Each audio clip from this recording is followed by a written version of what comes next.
Vereadores definem comissões e indicam a presidência da de Constituição e Justiça para um novato. Governo anuncia investimentos para atender produtores rurais do interior. E mais, Porto de Parintins é interditado após forte chuva.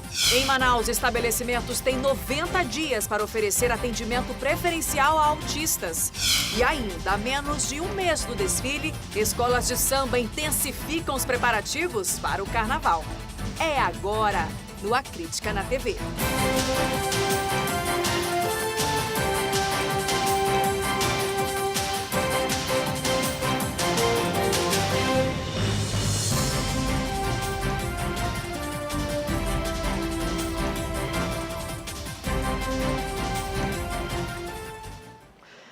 Boa noite para você.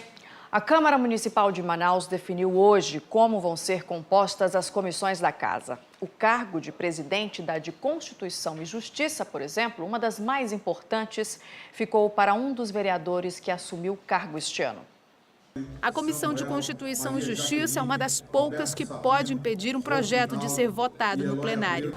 O presidente da comissão, escolhido na manhã desta segunda-feira, é Dante Elias, ex-secretário da Defesa Civil do município. Ele assumiu este ano o cargo de vereador depois que Plínio Valério foi eleito para o Senado. O parlamentar é da base aliada do prefeito. A Comissão de Constituição e Justiça ela é uma comissão técnica, então não tem como fazer arranjos. O que é constitucional, passa. O que não é constitucional, não passa. Ao todo, são 20 comissões técnicas parlamentares com 7 membros. Cada vereador tem direito a presidir 2 delas e integrar outras 6.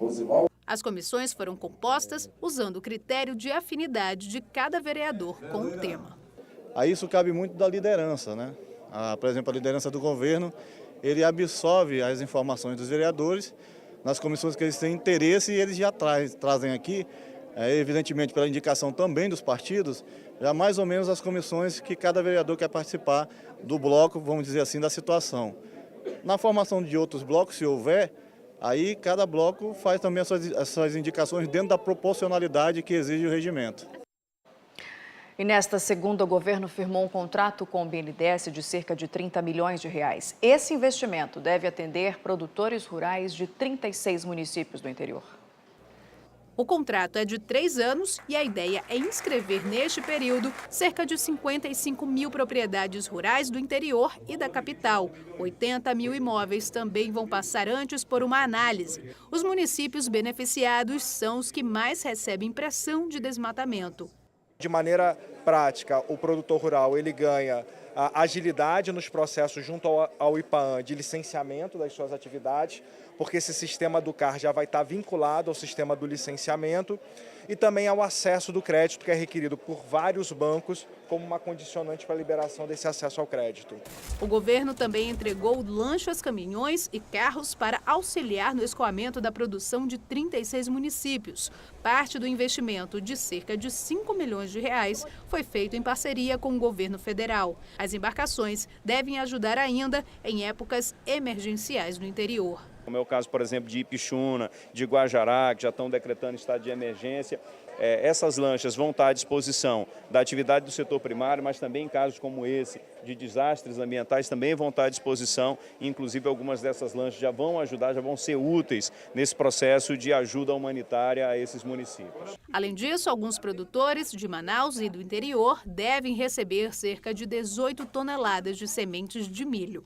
Com isso, nós vamos atender 1.046 famílias no estado do Amazonas inteiro, atingindo 46 municípios. É um avanço em relação à primeira edição do programa, foi o PA Semente em 2017.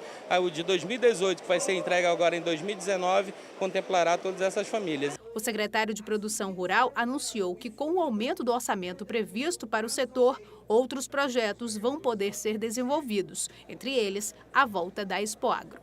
O local adequado para que o produtor acesse as novas tecnologias, que ele possa divulgar os seus produtos, trazer os municípios para dentro, né, e também fazer a comercialização. Então, é um momento ímpar para o Estado retomar, depois de 5 anos, o parque de exposição e o centro de treinamento. Nós vamos ter um centro moderno de treinamento para a difusão de tecnologias. O governador Wilson Lima também anunciou hoje Joana Dark e o cabo Maciel, ambos do Partido Progressista, como vice-líderes do governo na Assembleia Legislativa. O nome do líder, o deputado Carlinhos Bessa, do PV, já havia sido anunciado na semana passada. O governador garantiu que nas próximas semanas 50% do estoque da Central de Medicamentos do Estado vai estar reabastecido. A falta de remédios nas unidades de saúde foi uma das reivindicações de médicos nesta manhã. Os médicos se reuniram em frente ao Hospital e Pronto-Socorro 28 de agosto. Segundo este cirurgião, os profissionais da saúde querem chamar a atenção para a situação da saúde no Amazonas. E a categoria considerou a proposta do governo razoável. Mostra a boa vontade do governo em honrar com os compromissos passados das administrações anteriores e manter o pagamento normal da administração atual. E principalmente o compromisso no menor espaço de tempo possível em rever o abastecimento das unidades e as condições de trabalho do médico. Para os médicos, a falta de medicamentos nas unidades de saúde ainda é um problema. Infelizmente, nós continuamos no 28 de agosto sem medicações básicas, inclusive noradrenalina, existem leitos de UTI, mas não existem técnicos para trabalhar. Eu estou em cima no 5º andar sem esparadrapo para fazer curativo cirúrgico. Quer dizer, a situação é grave. É lamentável a situação que nós chegamos na saúde. Agora, o caos instalou-se agora, mas as obrigações vêm de 10 anos atrás. Na manhã desta segunda-feira, o governador Wilson Lima garantiu o reabastecimento na Central de Medicamentos do Estado. A previsão é que nos próximos dias nós tenhamos 50% já do estoque da SEMA restabelecido. Ainda segundo Wilson Lima, o governo tem tomado medidas para evitar o desperdício e prejuízo aos cofres públicos. Nós estamos reunindo com os diretores das unidades de saúde para saber quais são os materiais que eles precisam, qual a real necessidade de cada unidade. Só nesse procedimento que nós estamos fazendo de ouvir os gestores das unidades, nós vamos economizar algo em torno de 36 milhões de reais por ano. O que acontecia? Muitos medicamentos, como vocês puderam bem constatar, foram para o lixo, porque foram comprados sem a necessidade de que esse medicamento fosse efetivamente comprado. Então a gente vai comprar o que é necessário, ouvindo os gestores de cada unidade.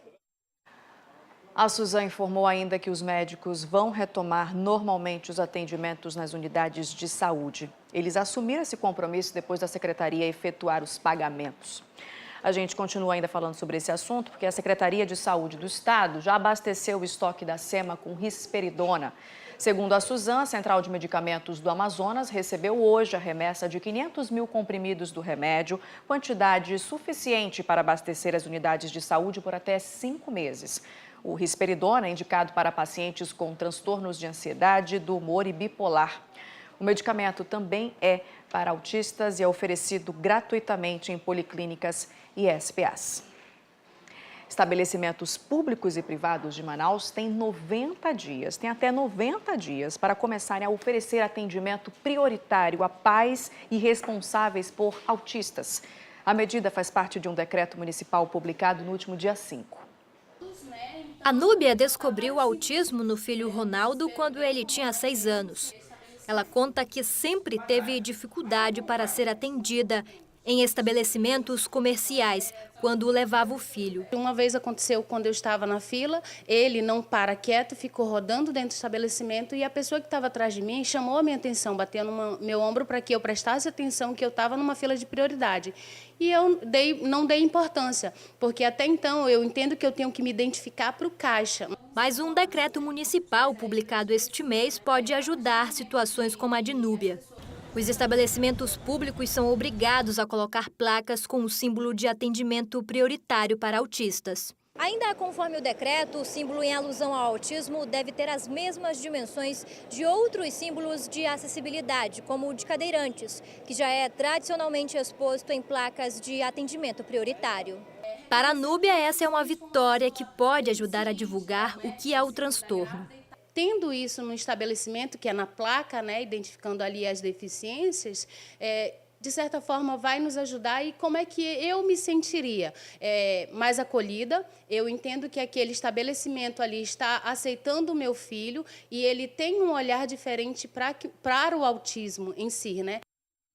É um avanço, né? O símbolo é uma adaptação das placas atuais de prioridade e quem descumprir essa medida pode receber advertência, ser multado em até R$21 mil e, em caso de reincidência, ter suspenso o alvará de licenciamento. Nós procuramos a Prefeitura de Manaus para saber qual órgão, enfim, vai fazer essa fiscalização, mas até o fechamento desta edição nós não tivemos resposta. A seguir, Ipaã e Secretaria Estadual de Meio Ambiente fazem vistorias nas barragens de mineradora instalada no município de Presidente Figueiredo. Agora 7h24, a Crítica na TV volta já.